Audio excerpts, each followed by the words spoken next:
Assalamualaikum warahmatullahi wabarakatuh. Alhamdulillah para komentator dan para juri yang dirahmati oleh Allah Subhanahu wa taala dan para aksi sahabat yang dirahmati Allah Subhanahu wa taala. Gimana kabarnya? Alhamdulillah, hadirin yang dimuliakan Allah Subhanahu wa taala. Allah Subhanahu wa taala telah memutuskan bahwasannya manusia ini Allah Subhanahu wa taala ciptakan tujuannya untuk dunia, untuk akhirat. Bukan untuk dunia. Dunia ini Allah Subhanahu wa taala ciptakan untuk manusia supaya manusia beribadah kepada Allah Subhanahu wa taala menuju akhirat yang selama-lamanya. Seperti Allah Subhanahu wa taala berfirman dalam surat Az-Zariyat ayat 56. Bismillahirrahmanirrahim. Wa ma khalaqtul jinna wal insa illa liya'budun. Tidaklah saya menciptakan jin dan manusia kecuali hanya beribadah kepadaku, kata Allah Subhanahu wa taala. Maka hadirnya dimuliakan Allah Subhanahu wa taala. Kita di dunia ini kita banyak beribadah kepada Allah Subhanahu wa taala. Bukan kita di dunia, bukan kita berfoya-foya. Seandainya kalau kita berfoya-foya, apa yang kita akan bawa ke akhiratnya Allah Subhanahu wa taala. Sedangkan yang kita bawa ke akhiratnya Allah Subhanahu wa taala adalah iman dan amal. Iman nih Allah Subhanahu wa taala, iman ini hadirnya dimuliakan Allah Subhanahu wa taala. Iman ini bagaimana kita meyakini kepada Allah Subhanahu wa taala dan Nabi Muhammad adalah utusannya Allah Subhanahu wa taala. Dan kita ucapkan kalimat syahadat. Asyhadu alla ilaha illallah wa asyhadu anna Muhammadar Rasulullah. Setelah kita yakin kepada Allah Subhanahu wa taala, maka kita melaksanakan amal. Amal yang paling penting di hidupnya seorang muslim ini adalah sholat.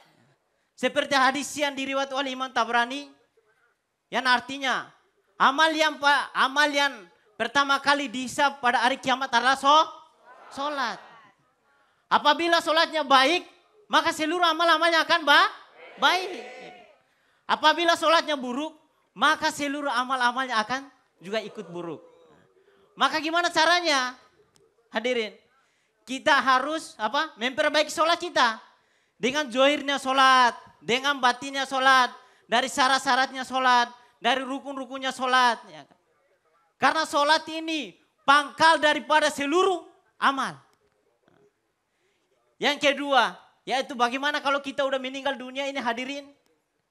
Amal pahala masih lari kepada kita, ya kan? Mengalir kepada kita, yaitu kita melakukan amal jariah. Yang seperti hadis yang diriwayatkan oleh Imam Muslim. Idza mata ibnu Adam, in qata amalhu ila min salasatin. Shadaqatin zariyatin, au ilmin yantafi'u bih, au waladin solihin yad'ulah. Hadirin yang dimuliakan Allah Subhanahu wa taala. Seorang hamba ini kalau dia meninggal dunia, maka seluruh amal-amalnya akan terputus. Kecuali dengan 3. Yang pertama itu apa? Sedekah. Maka kalau ada duit kita banyak, ya kan? Kita punya harta banyak, maka kita keluarkan untuk di jalan Allah, ya kan? Nah, seperti kita bangun masjid, bantu-bantu anak-anak miskin, ya kan?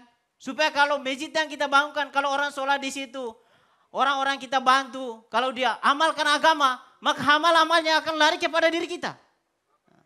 Yang ketiga, yang kedua itu apa? Ilmu yang bermanfaat. Ilmu yang bermanfaat itu gimana hadirin?